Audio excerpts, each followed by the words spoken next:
여러분 안녕하십니까? C채널 뉴스입니다. WCC 세계교회협의회 제10차 부산총회가 2달 남짓 남은 가운데 한국준비위 기획위원회가 디아코니아 신학세미나를 개최했습니다. 교회의 사회적 섬김은 단순히 선교적 수단이 아닌 본질적 사명이라는 점이 강조됐습니다. 곽영신 기자의 보도입니다. WCC 세계교회협의회는 태동할 때부터 교회의 일치를 모색하는 신앙과 직제운동, 그리고 교회가 세상과 역사 속에 참여해야 한다는 3과 1 운동을 이어왔습니다. 세계교회는 세상을 향한 섬김과 봉사, 즉 디아코니아 운동을 통해 사회를 변화시키는 동시에 교회의 일치를 꿈꿔왔습니다. 이를 위해 세계교회는 수십 년에 걸쳐 에큐메니컬 봉사 신학을 발전시키며 몇 가지 중요한 문서를 발표해왔습니다. WCC 부산총회 한국준비위원회는 총회를 앞두고 봉사에 관한 5가지 역사적 문서들을 살펴보며 신학적 의미를 성찰하는 시간을 가졌습니다. 세계교회가 봉사에 대한 신학적 입장을 천명한 첫 번째 문서는 1925년 스톡홀름에서 발표된 3과 1 세계기독교대회 메시지입니다. 1차 세계대전의 비극 속에서 교회가 아무것도 할 수 없었다는 자각과 반성에서 만들어진 이 문서는 사회를 향한 봉사의 중요성을 인식하고 봉사를 통해 교회의 일치를 도모할 것을 다짐하고 있습니다. 또 인권을 지키고 사회 정의를 이루는 일을 교회 공동체의 중요한 책임으로 규정하고 있습니다.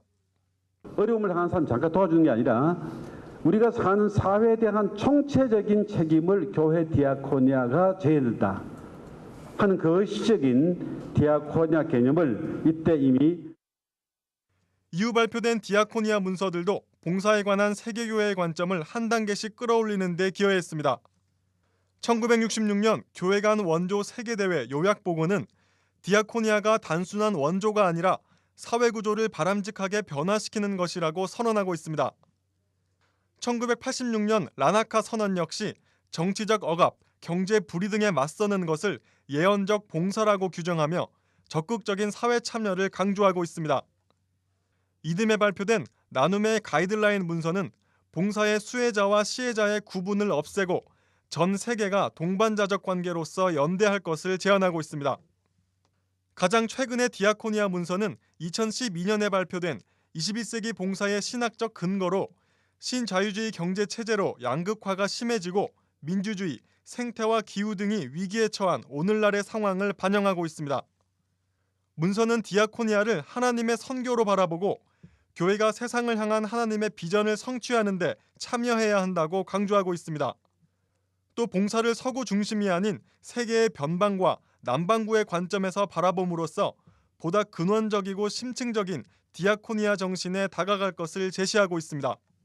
지금까지는 서구가 디아코니아 모델을 결정하고 계속했는데 이제는 이것이 남반구가 수혜받는 사람이 디아코니아 모델은 뭐여야 한다. 세미나에선 디아코니아에 대한 성서적인 성찰도 강조됐습니다. 장상 박사는 예수님이 가르쳐주신 하나님을 사랑하고 이웃을 사랑하라라는 두 계명은 서로 구별되지만 분리해서 이루어질 수는 없다며 하나님을 사랑하는 예배와 사람을 섬기는 봉사 두 명령은 함께 실천돼야 한다고 강조했습니다. 하나님을 사랑하라는 명령과 이웃을 사랑하는 명령에 대한 실천이 함께 이루어져야만 합니다. 하나님을 사랑하는 신앙이 관과된 봉사나 이웃을 사랑하는 행위가 관과된 예배는 불가능합니다. 세계교회는 봉사를 단순한 선교 수단이나 구제 활동이 아니라 하나님이 교회에 명령하신 근본적인 사명으로 여기고 있습니다. 지금까지 한국교회의 대사회적 섬김과 봉사가 이러한 깊은 성찰 없이 단순히 사역의 일환으로 여겨지지는 않았는지 되짚어보게 됩니다. C채널 뉴스 곽영신입니다. 교회는 지역사회를 어떻게 섬겨야 할까요? 자칫 교인 위주의 방식으로 반발을 사는 경우도 있는데요. 주민들의 삶을 깊이 이해하며 공동체를 이루어가는 교회가 있어 소개합니다. 이인찬 기자의 보도입니다. 서울시 마포구 염리동의 구불구불한 골목길들.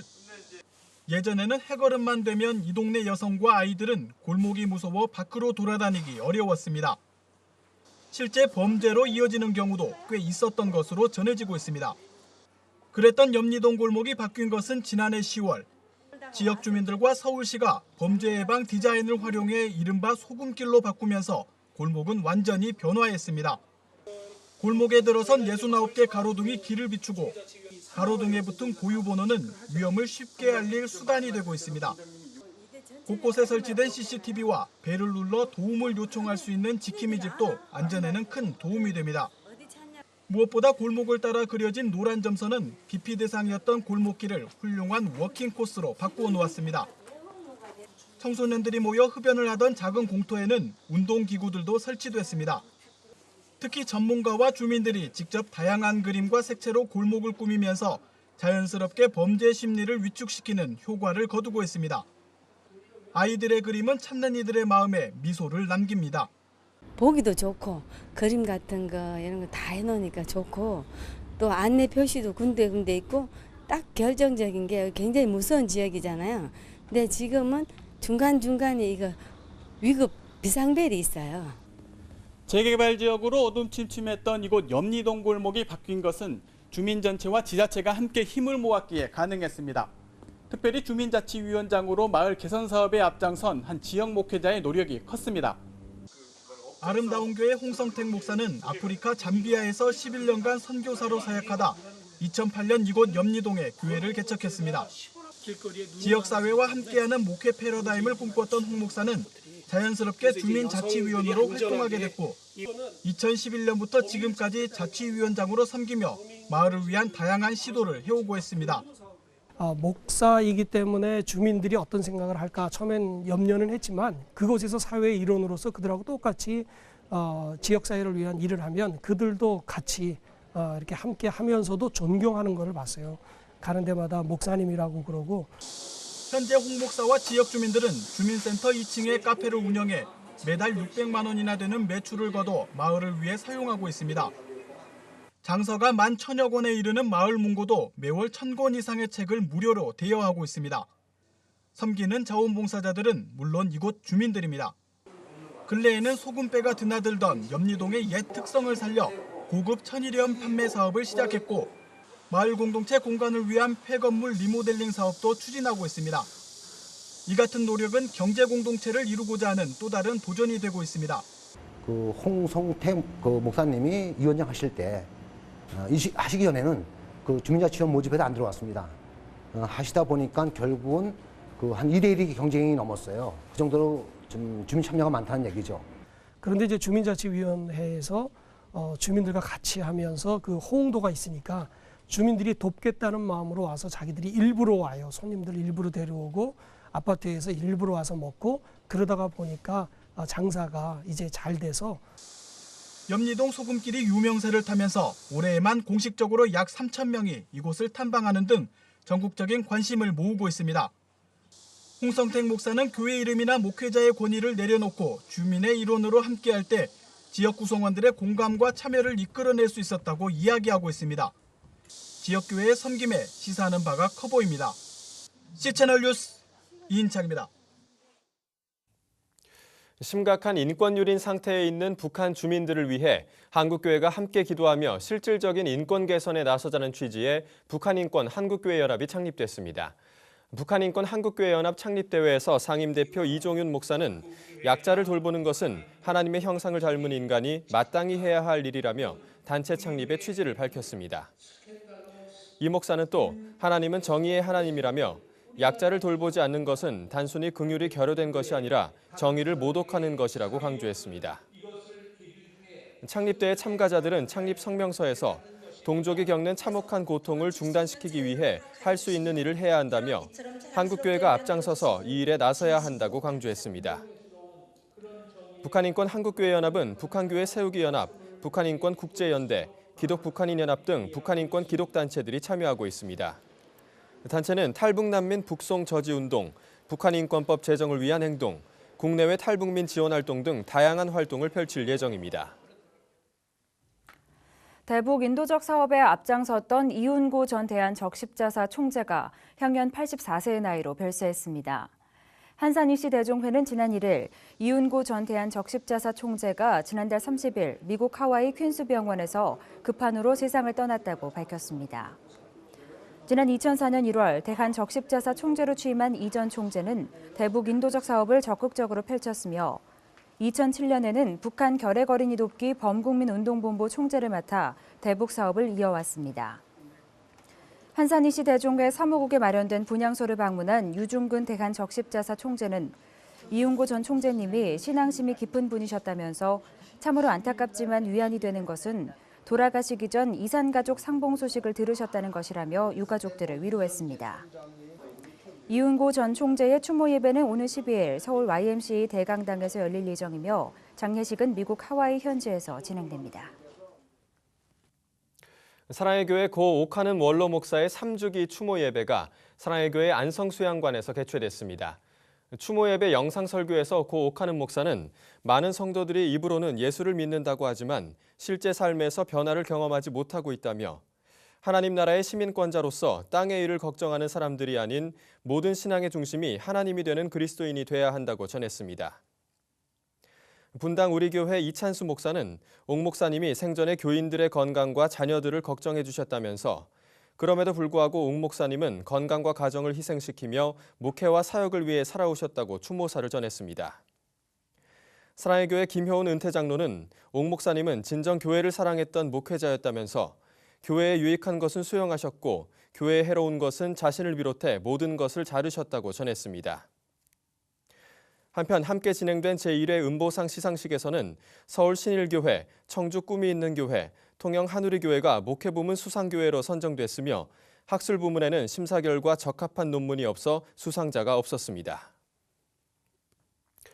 기독교대한 하나님의 성회 여의도 순복음총회가 임시총회를 열고 목회자 정년을 규정하는 새 헌법 개정안을 가결했습니다.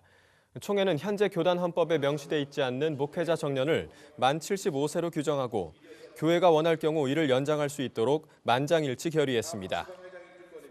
도입된 정년 규정은 총회 임원 자격을 비롯해 연금재단의 목회자 연금 지급의 기준이 될 전망으로 임시총회에서 공포돼 즉시 발효됐습니다. 이와 함께 임시총회는 전국지방연합회를 신설하기로 했으며 헌법 개정안의 추가 사항은 다음 정기총회에서 구체적으로 논의하기로 결정했습니다. 한편 기아성 여의도 순복음총회는 앞서 지난 7월 8일부터 22일까지 전국의 지역별 공청회를 개최해 48개 지방회의 의견을 수렴한 바 있습니다. C채널 방송이 천호동 신사옥으로 이전하며 세계선교의 중심 채널로서의 새로운 출발을 알렸습니다. 서울시 강동구 천호동에 위치한 C채널 방송 신사옥은 200평 대지에 세워진 지하 1층, 지상 5층 규모의 건물로서 HD 방송 스튜디오를 비롯해 제작시설과 편집실 등 첨단 방송 시스템을 두루 갖추고 있습니다. C채널 방송 이원희 대표이사는 하나님의 계획하심으로 사옥 이전이 가능했다면서 새로운 곳에서 한국교회와 소통하며 세계선교의 중심 채널로 한 걸음 발돋움하겠다고 밝혔습니다. C채널 방송은 급변하는 방송 환경에 적응하면서 HD 방송 시스템을 비롯해 온라인 미디어 개척에 힘쓸 계획이며 사옥 이전과 함께 새로운 프로그램을 제작해 방영할 계획입니다. 이 밖에 뉴스와 날씨를 전해드립니다.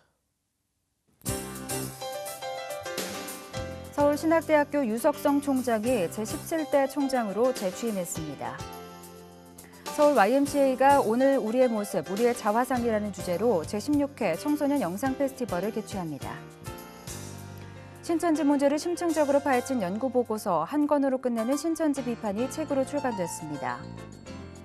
한국기독교교회협의회가 9월 16일부터 5주간 여성 신학생을 위한 리더십 현장 훈련 여신학생의 월담을 개최합니다. 날씨입니다.